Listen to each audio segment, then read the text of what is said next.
Os endereços do núcleo anarquista no Facebook, na rede de computadores, assim como o endereço do nosso correio eletrônico aparece na descrição do vídeo.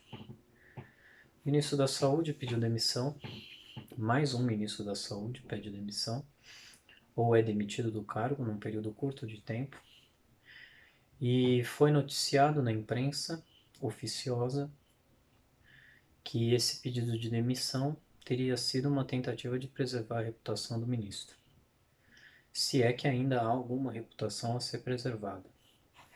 Na verdade, os membros do governo eles têm uma preocupação com a reputação que, do ponto de vista da esquerda do movimento popular, é uma preocupação difícil de justificar, difícil de explicar, difícil inclusive de enxergar. Será que a secretária de Cultura, Regina Duarte, está tentando de alguma maneira resguardar a sua reputação? É claro que durante muitos anos, esses setores que hoje apoiam, em alguns casos inclusive compõem o governo Bolsonaro, sempre foram vistos como setores moderados. Eles sempre foram apresentados e se apresentaram como parte da sociedade bem esclarecida, culta.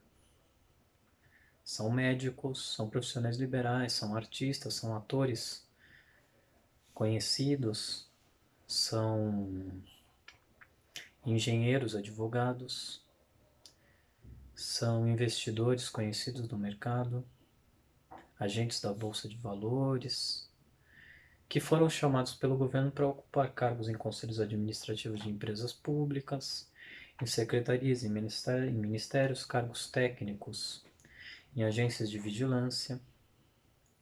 Não são de fato nenhum, não são de modo nenhum, um setor da sociedade que tem essa estampa, esse caractere estampado na sua testa de não moderados, muito pelo contrário. Eles são os setores mais moderados, são aqueles que se opõem a toda tentativa de transformação radical da estrutura de funcionamento de qualquer uma das principais instituições do Estado, do modo de funcionamento da economia, etc. E esse é um ponto importante justamente porque, sendo apresentada assim as coisas, se produz uma série de distorções de caracterização que levam a erros políticos gritantes. Um dos erros mais evidentes desses últimos tempos foi justamente achar que esses setores não estariam dispostos a compor um governo com as características que o governo atual tem.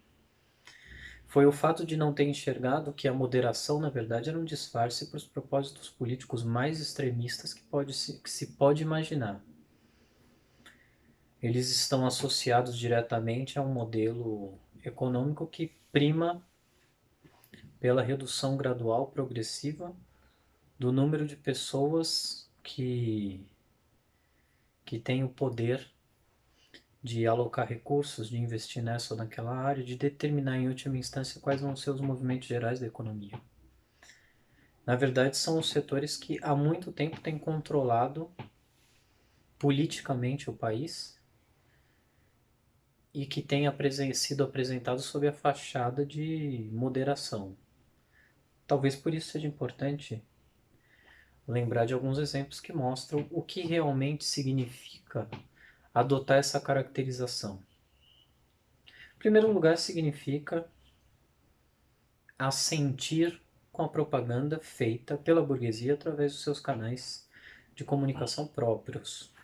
Os grandes jornais, as grandes revistas que ela patrocina e financia, os articulistas que são aceitos e admitidos por essa burguesia como sendo celebridades desses jornais e revistas, são os grandes órgãos da imprensa audiovisual, as emissoras de rádio, que têm concessões cedidas pelo poder público, e as emissoras de televisão, igualmente exercendo suas atividades através de uma concessão do poder público. E essas concessões, elas foram fruto de um acordo urdido no seio do Congresso Nacional que fazia a transição da ditadura militar para o regime atual. Esse Congresso Nacional naturalmente favoreceu aqueles em quem ela depositava confiança para que pudessem depositar neles os instrumentos necessários para a criação desses grandes veículos de comunicação. E a começar por aí já se vê realmente que a caracterização desses setores como sendo setores moderados é uma caracterização desarrazoada, no mínimo. Para não dizer que ela procura apresentar as coisas de maneira totalmente invertida, como sendo o oposto do que de fato elas são. Na verdade, se fez um movimento político, social, propagandístico em relação a várias personalidades que representavam as aspirações da burguesia imperialista do bloco dos países ricos como sendo grandes personalidades. E hoje se faz a mesma coisa, tanto em nível nacional como internacionalmente.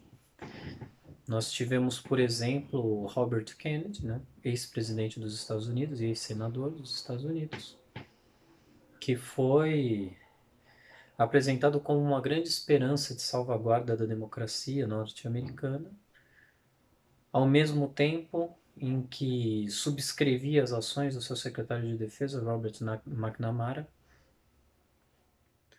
em relação à criação de campos de concentração no Vietnã, na Indochina,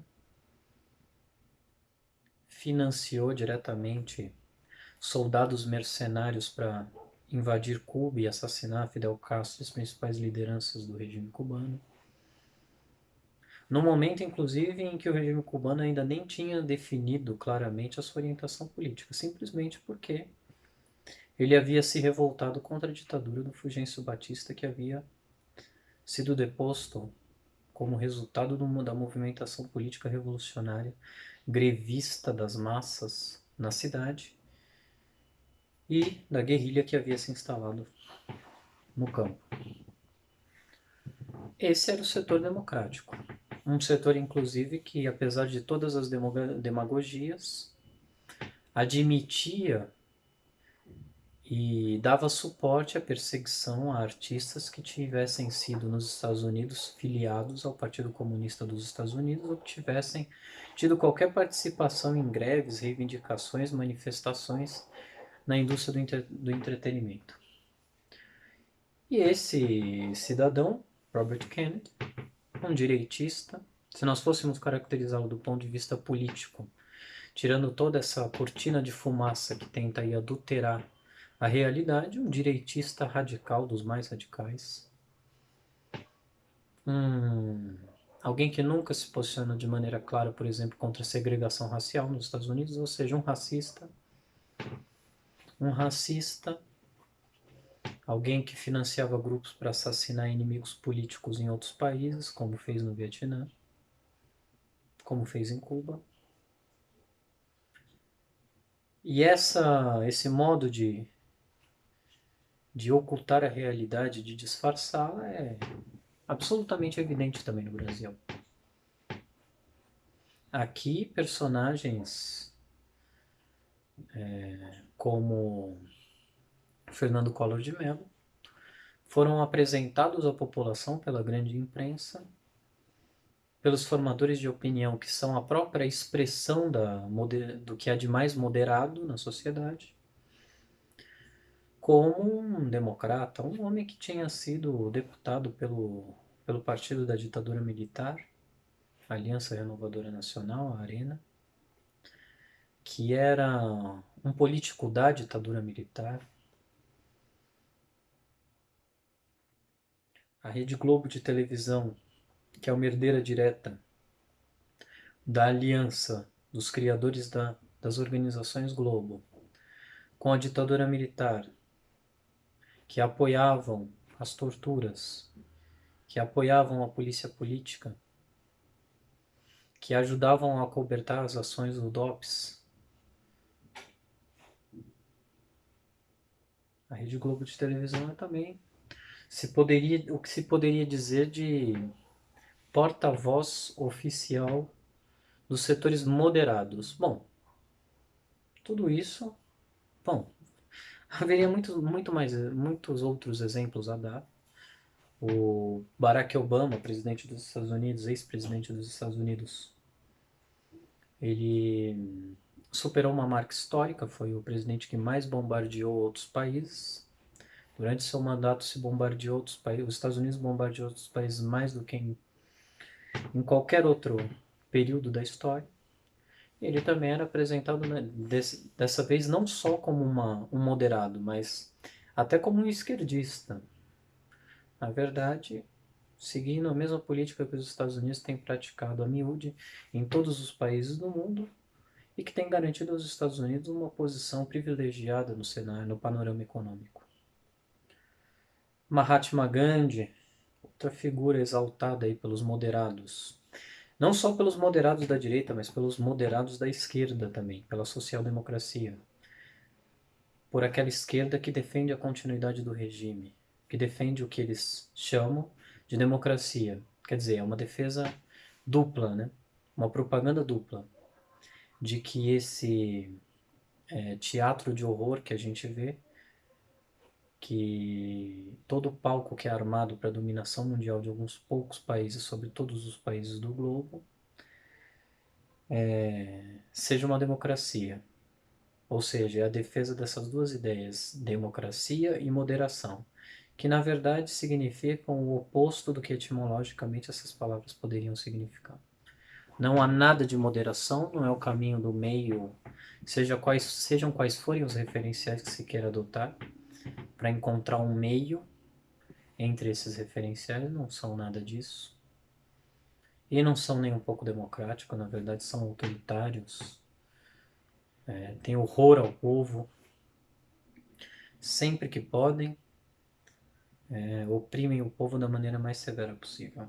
Mahatma Gandhi, um entusiasta do governo Mussolini, é apresentado por muitos da esquerda, inclusive, como um grande homem, um pacifista, um revolucionário pacifista.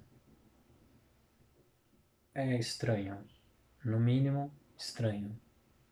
A corte inglesa, daqueles que inclusive apoiaram Winston Churchill, estava recheada de nazistas e admiradores de Hitler. O próprio herdeiro Eduardo, príncipe herdeiro Eduardo, era um deles. Ele gostava de se fazer fotografar ao lado do líder alemão. E há fotografias disponíveis na rede de computadores para qualquer um que tenha interesse. Bom, não há nada de moderado nisso. Caracterização correta nesse caso é muito importante. Redefinir os padrões e as categorias da análise política. Porque senão a gente vai se perder num emaranhado que nada tem a ver com o mundo real, que não representa as complexidades que o mundo real apresenta, que não consegue dar respostas nem interpretar com antecedência quais são os fatos mais prováveis e como se deve responder a esses fatos para impedir que eles se concretizem e aumentem a exploração do povo, a opressão sobre as massas, etc. Há um amplo setor da classe média que sempre esteve comprometida com a preservação do regime político e não com o que há de positivo no regime político, mesmo que seja sob a perspectiva de que pode melhorar. Não, muitas vezes comprometido com o que há de pior no regime político. Com a autonomia relativa das instituições, etc., que o Partido dos Trabalhadores defendeu por muito tempo, que o Partido Socialismo e Liberdade defendeu e defende até hoje. Porque o Partido Socialismo e Liberdade também faz um uso das palavras para confundir o público, né? Na verdade, o que eles querem dizer com socialismo e liberdade é que eles rejeitam peremptoriamente as experiências, as tentativas que os trabalhadores fizeram de se apropriar do poder político e econômico, de subjugar aqueles que os dominam e de impedir que essa dominação continue a acontecer por meio dos mais variados instrumentos. É claro que não se trata de ratificar o uso desse ou daquele instrumento. Mas o que o pessoal faz é não só não ratificar, como dizer de antemão que ele rejeita essas experiências e a possibilidade de que os trabalhadores possam, de fato, romper com essa autonomia relativa das instituições em relação ao desejo da maioria do povo.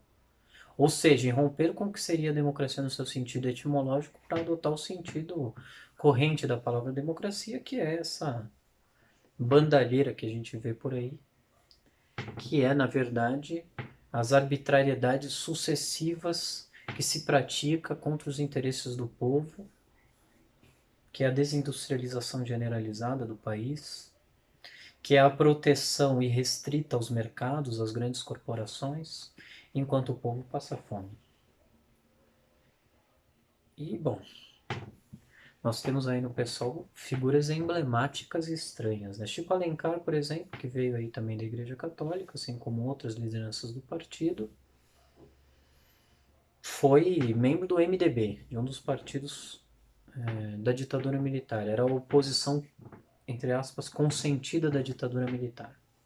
Milton Temer, no Rio de Janeiro, antes de militar no PT, tinha sido do PSB, que embora tenha socialista no nome, é um partido de direita, das oligarquias regionais do Nordeste, especialmente Pernambuco, etc. Já era aquela altura do campeonato e continua a ser. Temos o Plínio Sampaio, que flertou com a ditadura militar durante algum tempo, participou, concorreu a eleições com um slogan de luta contra o socialismo, etc., antes do golpe de 64, que até bem recentemente tinha relações aí com a COPEI na Venezuela, uma figura muito estranha, e que fez parte desse conjunto de pessoas que fundou, que tentou dar uma nova cara a essa esquerda que tenta, na verdade, preservar o regime. Preservar o regime independentemente, inclusive, do que esse regime signifique para as amplas massas da população, que é importante dizer. Quer dizer, o pessoal já administrou cidades importantes. Gente que está no PSOL já administrou cidades importantes. Luiz Erundina, por exemplo, foi uma antigrevista radical aqui em São Paulo, que criminalizou uma greve de transportes públicos aqui na cidade. Não corresponde de jeito nenhum à ideia de muitos de que o pessoal seja um partido à esquerda do PT, de jeito nenhum. Como o PT ainda tem uma ampla base de massas, uma ampla base operária, como o PT ainda se escora nos setores mais pobres da população no Nordeste e realmente, de maneira muito tímida, mas beneficiou essa população, ele ainda tem essa base social, que é uma base social contraditória, mas é uma base social que tem alguns interesses bem definidos. No caso do PSOL, não. O PSOL é um partido das classes médias urbanas, um partido muito confuso. No Rio de Janeiro, o partido tem relações com a polícia, defende as unidades de polícia pacificadora. É um partido muito confuso, muito contraditório. Foi apoiado pela Globo nas eleições contra o Marcelo Crivella. É um partido muito estranho. Bom, o que seria uma expressão da moderação, de um ponto de vista geral?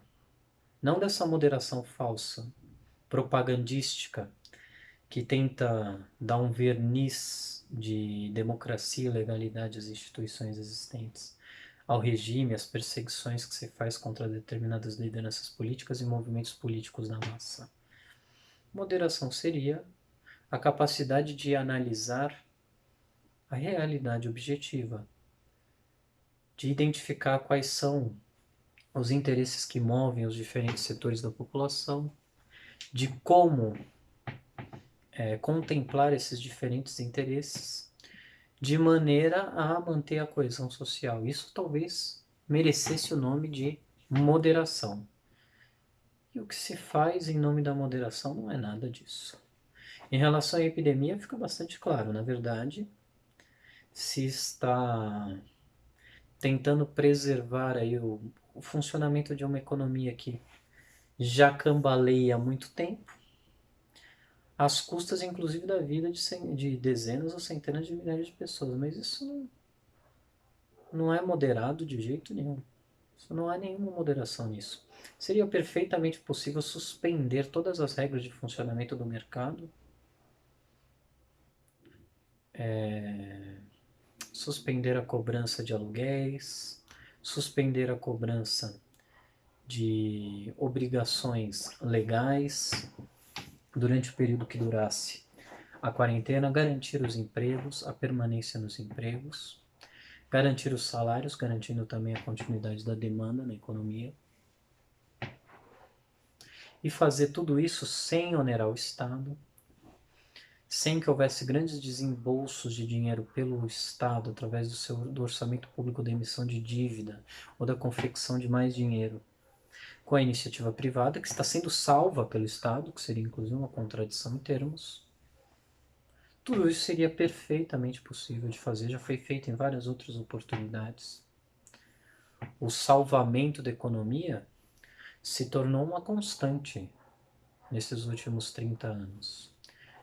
Bailout atrás de bailout, e os bancos, na verdade, eles vivem permanentemente dos redepósitos do governo, das definições que são feitas na Basileia ou em nível nacional a respeito de qual é a capacidade de oferta de crédito que os bancos poderão ter sem comprometer a sua solvibilidade.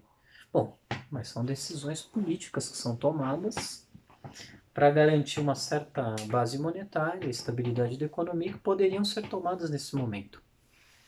Saiu um artigo publicado na última edição da The Economist que mostra a preocupação que os grandes capitalistas têm em relação à reabertura da economia, porque a experiência chinesa que eles apresentam, a matéria de capa da última Economist, mostrou que uma abertura de 90% da economia, com redução da demanda em 40%, de acordo com os dados que eles apresentam, né?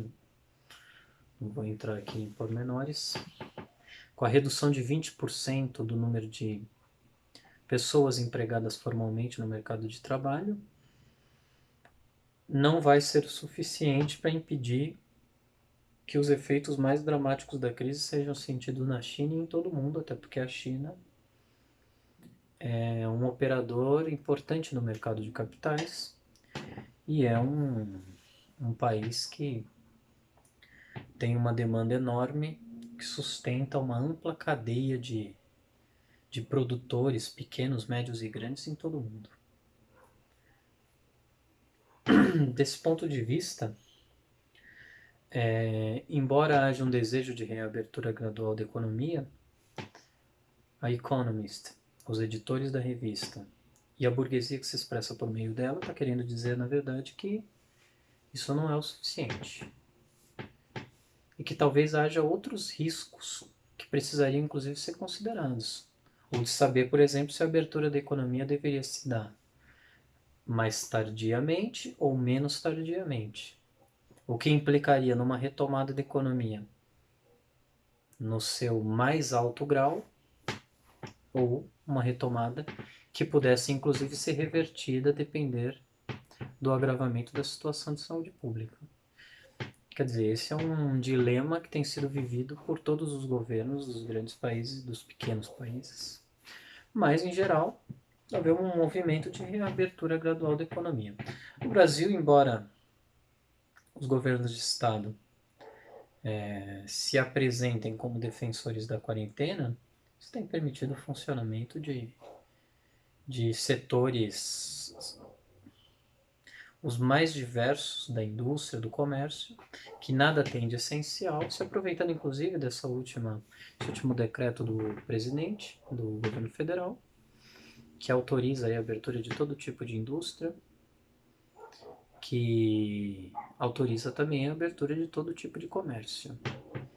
Sobraram aí para quarentena, em quarentena, uma parcela do funcionalismo público, que não trabalha na saúde pública, e uma parcela considerável do professorado. E os alunos do ensino fundamental e básico. Isso foi o que restou da quarentena. Na verdade, para a maioria da população já não existe quarentena nenhuma.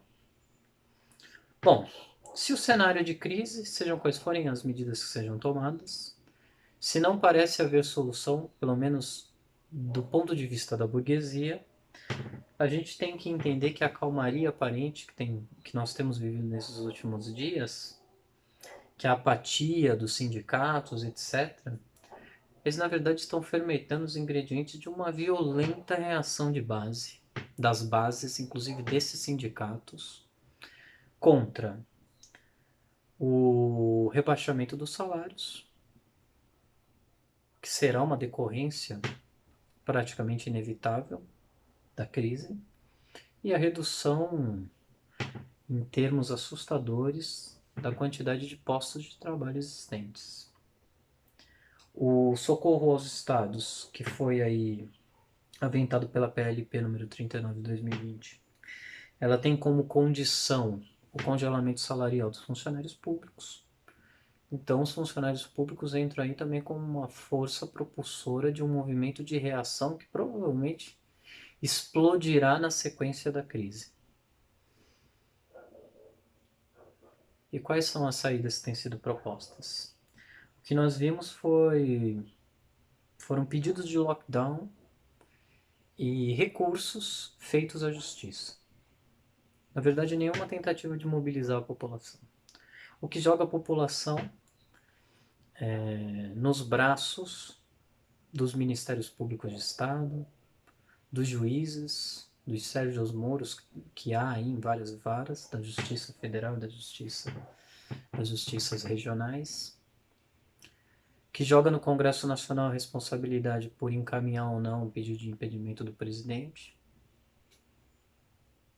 e que não oferece nenhuma saída que seja articulada pelas forças políticas que servem de base social para a esquerda, que são a esquerda, os trabalhadores, os desempregados, donas de casa, a população do campo, etc. O Sim de Saúde do Rio Grande do Norte entrou com ação na justiça pedindo lockdown no Rio Grande do Norte. O problema é que esse lockdown ele não traz consigo a garantia dos empregos e dos salários. E não trouxe em nenhum lugar. E o Sim de Saúde do Rio Grande do Norte, ele é afiliado à CSP Conlutas, mas a CSP Conlutas aqui em São Paulo, no estado de São Paulo, na Embraer, na Compass, nas diversas montadoras automobilísticas de São José dos Campos e região, etc., tem admitido, tolerado a redução de salários sob a alegação de que houve uma votação eletrônica e essa votação correspondia a uma assembleia e, portanto, a categoria que decidiu democraticamente quais deveriam ser as medidas a serem adotadas. Ou seja, é apatia total, né? Porque muita gente também não entende, já que o tema é moderação. Esses partidos que se apresentam aí no espectro político, muitas das vezes os partidos que se apresentam no espectro político, como a ala esquerda radical, na verdade eles fazem isso para que tenham aí alguma credibilidade, algum apoio nas bases dos sindicatos, dos movimentos populares, justamente para impedir que esses movimentos populares se expressem de maneira mais radical. Então eles se dizem muito radicais, em grande medida também, não que todos façam isso, a gente bem intencionada, naturalmente, mas em grande medida isso é uma política que serve para inibir os setores mais radicais de se mobilizarem, de se organizarem em torno da defesa dos seus interesses, sem maiores considerações a respeito de quais serão os impactos que essas manifestações terão sobre a percepção dos setores mais conservadores. Não, o que eles querem é defender os seus interesses. O que eles querem, muitas das vezes, é defender o interesse mais do que é legítimo de que eles tenham aí uma parcela do bolo do que é produzido socialmente. Que lhes permitiria ter uma vida um pouco mais confortável, um pouco menos sofrida. E, naturalmente, que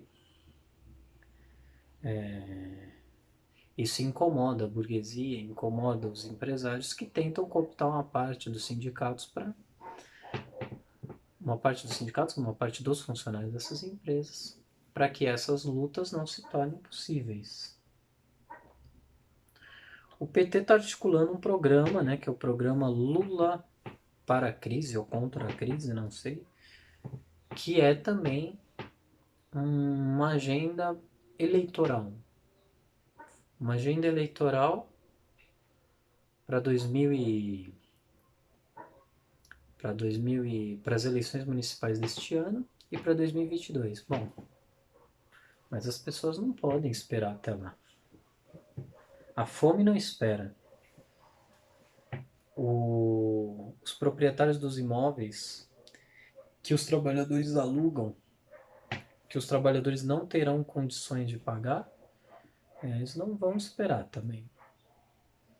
Os pedidos de despejo não vão esperar até 2022. E as eleições municipais também não vão ser capazes de reverter a política que tem sido adotada pelo governo federal, claro que não. Nem pelos governos estaduais. Diga-se de passagem, políticas que são muito semelhantes entre si. Nós temos que olhar as coisas de maneira objetiva e ver que, na verdade, não há aí, embora... Nos Estados Unidos, o governador de Nova York, ele fala exatamente a mesma coisa que se fala no Canadá, que o governador de Ontário falou no Canadá, quando ia suspender as medidas restritivas, o isolamento social, que é a mesma coisa que o Boris Johnson fala na Inglaterra, etc, etc, que se fala aqui no Brasil também, que os governadores, o Dória diz, toda a entrevista que ele dá, que eles estão ao lado da ciência. Na verdade, não há nada aí que seja científico nem nada. Né? Infelizmente, nem do lado da esquerda. Em geral, a esquerda parlamentar usa argumentos de tipo moral e religioso. Hoje eu assisti o último programa do Gregório do Vivier, que é um humorista engraçado e tudo, e que tem algum conteúdo, é uma pessoa interessante, mas o horizonte político dele é muito estreito. E ele também apela sempre a essas mesmas categorias, que são categorias morais e religiosas. No fundo, o fundamento do que ele defende é um certo moralismo progressista, por assim dizer. Ele não se baseia nos interesses das classes sociais que estão aí lutando para se preservar nesse momento de crise, de redução brusca da demanda, de encolhimento das receitas dos estados, dos municípios. Ele não está apontando uma saída que tenha relação com os interesses das classes que vão ter condições de se mobilizar para reivindicar a manutenção dos seus empregos, a preservação do seu poder de compra, etc. Não, uma crítica assim meio moral ao que a Regina Duarte disse ou deixou de dizer, ao que certa pessoa fez ou que não deixou de fazer, mas que devia fazer porque corresponderia a uma certa preocupação social maior, mas as coisas não funcionam assim. Esse é um raciocínio profundamente errado, que leva esses setores a adotar uma política profundamente errada, de seguidismo, por exemplo, a partidos que fazem amplos arcos de aliança com a burguesia e que acabam sendo forçados a adotar ou apoiar parcialmente o programa político da burguesia. Como, por exemplo, o PT, quando em 2003 aprovou a reforma da Previdência, aumentando o tempo mínimo de contribuição, etc. Ou quando aceitou que o Joaquim Levy, um representante do Banco Bradesco, coordenasse a política econômica do governo durante o último mandato da Dilma Rousseff. A gente precisa combater setores da social-democracia. Precisa dizer que esses setores não são amigos partidários da ciência, que isso é falso, que a ciência, no que diz respeito à política, representa a perfeita identificação do que está em jogo, de quem são os atores políticos que estão disputando esse jogo, de quais são as opções políticas que há, de quais são as formulações que corresponderiam ao programa da classe operária e dos trabalhadores, de quais são os programas que levam determinados setores da direita a terem, em momentos específicos, que assumir uma aparência mais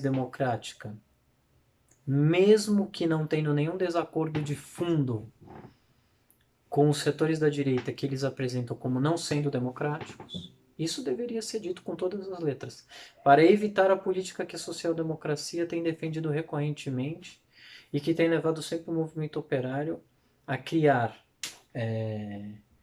ligações perniciosas para a conquista das suas reivindicações, como, por exemplo, as alianças que o PT firmou com o PMDB e com o PL. Ou que o pessoal faz de maneira absurda, sem nenhum sentido, apoiando policiais, apresentando a polícia como uma organização de defesa da população, etc. Na última campanha eleitoral, nos estados, o programa do pessoal era defesa de parcerias público-privadas para cá e para lá, a defesa do reforço do aparelho de repressão do Estado, dos estados, uma coisa absurda, que não corresponde de jeito nenhum às tarefas que o movimento operário tem que colocar diante de si, que é a redefinição da estrutura de funcionamento da sociedade, que é justamente o questionamento a que a alocação dos recursos públicos seja destinada de acordo com os interesses das grandes empresas, a impedir que os trabalhadores estejam sempre à mercê dos humores dos mercados internacionais de capitais, que é a centralização, por exemplo, do sistema bancário, o fim do sistema bancário privado. Essas questões só serão colocadas em discussão se esses setores da social-democracia forem derrotados assim como a direita. É claro que eles não são iguais. Claro que a gente faz acordos pontuais com a social-democracia que nós não faríamos em nenhum caso com a direita. Mas isso não significa apoiar esses setores. Isso não significa não reconhecer as deficiências, as limitações que esses setores têm e o papel negativo que eles podem desempenhar no desenvolvimento da consciência dos trabalhadores a respeito do que eles realmente precisam fazer para alterar o cenário político, para retirar do panorama político esses porta-vozes da moderação, que na verdade são porta-vozes da ditadura da burguesia sobre os trabalhadores, dos interesses da burguesia, que se sobrepõem mesmo às necessidades mais elementares da população para garantir a sua vida, a sua sobrevivência, como está sendo demonstrado de maneira pedagógica agora nesses dias de crise. Preciso organizar os sindicatos. Preciso dizer aos trabalhadores que há necessidade de que os sindicatos se mobilizem de verdade, não virtualmente. Presencialmente, lutem. Nos hospitais não houve greves organizadas pelos sindicatos. Nenhum partido, nenhum movimento social foi capaz de organizar grandes greves que impedissem que os funcionários continuassem a trabalhar sem máscara, enquanto uma parte substancial dos recursos do Estado eram empregadas para manter em funcionamento indústrias que produzem produtos supérfluos. Tratava-se simplesmente de dizer: a prioridade é a vida e essas empresas devem subordinar os seus interesses empresariais aos interesses do conjunto da população. E elas deveriam ser obrigadas a fazer esse movimento de reconversão da indústria, etc, etc, etc. Mas o Estado não fez nenhum movimento nesse sentido e os sindicatos não empurraram o Estado contra as paredes. E não estão empurrando. Então, o Brasil é recordista em número de enfermeiros profissionais da saúde mortos. Recordista mundial. Os sindicatos não fizeram absolutamente nada. Os partidos políticos de esquerda não fizeram absolutamente nada, salvo raras exceções. E na indústria, os acordos de rebaixamento de salário foram apresentados por muitos sindicalistas como conquistas. Quer dizer, partindo da perspectiva de que eles são realmente escravos do seu empregador, e o seu empregador tem o direito de decidir se eles vão viver ou morrer, passar fome ou não. Então é uma grande conquista que eles tenham decidido que iam pagar uma parte do salário, o Estado complementaria esse pagamento e eles receberiam algum salário, embora não o salário integral, ao fim do mês. Isso também não tem nada de moderado, isso é uma proposta radicalmente ofensiva aos interesses da maioria esmagadora da população. E o comércio reabriu as portas, é claro. Os comerciários não têm dinheiro, não têm o que comer, eles querem que reabra. Comércio. E os comerciantes que também se importam muito pouco em saber qual vai ser o destino daqueles que trabalham para si, reabriram o comércio. E os comerciários não encontraram também ninguém que expressasse a possibilidade de reação a essa reabertura precipitada da economia. Então, nos bairros a gente vê a população andando tranquilamente, né, já conformada com o fato de que não há para onde correr. Ninguém organizou a população e mostrou a ela que havia uma saída alternativa. O que fizeram foi muita demagogia, dizendo que uns defendiam a vida e outros não defendiam a vida, outros eram a favor da morte. Isso não serve para nada. O que serve é dizer exatamente o que se pode fazer. Os sindicatos de enfermeiros, os sindicatos de auxiliar de enfermagem, de profissionais da saúde deveriam ter chamado as suas categorias a interromper as atividades até que lhes fossem fornecidas condições de trabalho seguras. E todas as categorias da indústria deveriam ter feito o mesmo. Se os patrões se recusassem, era preciso organizar um movimento maior que investisse contra a própria estrutura de funcionamento da sociedade, que obrigasse as instituições públicas a atenderem às suas reivindicações, custasse o que custasse. Isso não foi feito. E milhares de pessoas morreram por causa disso. Alguns sindicatos ainda tinham a pachorra de dizer que, na verdade, era uma ação obrigatória dos sindicatos ficar em casa, porque sair às ruas seria desrespeitar a quarentena que eles defendiam. Não, como que é isso? Na verdade, as pessoas continuaram a morrer porque os sindicatos se omitiram, essa é a verdade. Nós precisamos mudar isso.